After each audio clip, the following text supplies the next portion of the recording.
नमस्कार, मी मोहन चव्हाण, आरोग्य अधिकारी सासवड नगरपालिका। आज संत ज्ञानेश्वर महाराजांची पालखी सकाळी 7 वाजता इथून प्रस्थान झालेले आहे। आज आपण पालखी तळावर थांबलेलो आहोत। सासवड नगरपालिकेच्या वतीने पहाटे 5 वाजता स्वच्छतेची कामे आम्ही हाती घेतलेले आहे। त्यामध्ये पालखी मार्ग पूर्ण आम्ही कचरा मुक्त केलेला आहे, पूर्ण मोकळा केलेला आहे। त्याचप्रमाणे आता आपण पालखी तळावर आहोत। पालखी तळावर आमचे सर्व यंत्रणा स्वच्छतेची कामं करत आहेत। त्यामध्ये आम्ही 150 कर्मचाऱ्यांच्या मार्फत सगळ्या सासवडची स्वच्छता करण्याचा हाती घेतलेला आहे। त्यामध्ये मेन रस्ते आहेत, पालखी मार्ग आहे, तिथे रावट्या होत्या, पालखीचे दिंड्या उतरल्या होत्या, अशा ठिकाणी आम्ही तातडीने तिथं जंतुनाशक पावडर मारून स्वच्छता करण्याचं हाती घेतलेलं आहे।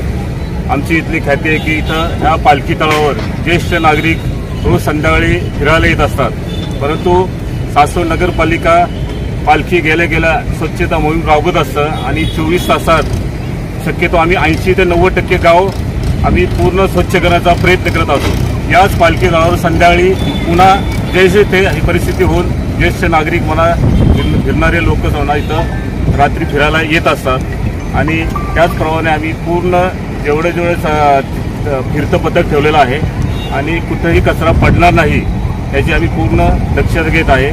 आणि सासवड हे आरोग्य कसं राहील, सासवड नागरिक कसं अबाधित आरोग्याशी राहील हे याच्यावर सासवड नगरपालिका पूर्ण लक्ष देत आहे।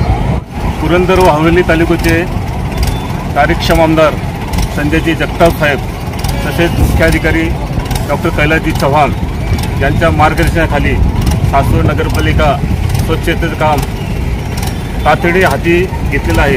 इथले स्वच्छता आमदार साहेब यांनी आम्हाला जे शिस्त लावली की पालखी गेल्यानंतर ते स्वतः इथं उपस्थित राहून आम्हाला मार्गदर्शन करत असत, तेही आज आम्ही आमदार संजयजी जगताप यांच्या मार्गदर्शनाखाली आजही ते चालू ठेवलेलं आहे। आणि सासवड देशात प्रथम क्रमांक आहे। देशात आज संत स्वच्छ सर्वेक्षण असेल, संत गाडगावे बाबा अभियान असेल, माझी वसुंधरा अभियान असेल, हे सातत्य सासवड नगरपालिकेने नंबर 1 टिकून ठेवलेलं आहे। त्यामुळे सासवड नगरपालिकेच्या स्वच्छतेच्या बाबत देशात पहिला क्रमांक आहे। त्यामुळे तेच आम्ही परंपरा पुढे चालू ठेवलेली आहे। धन्यवाद।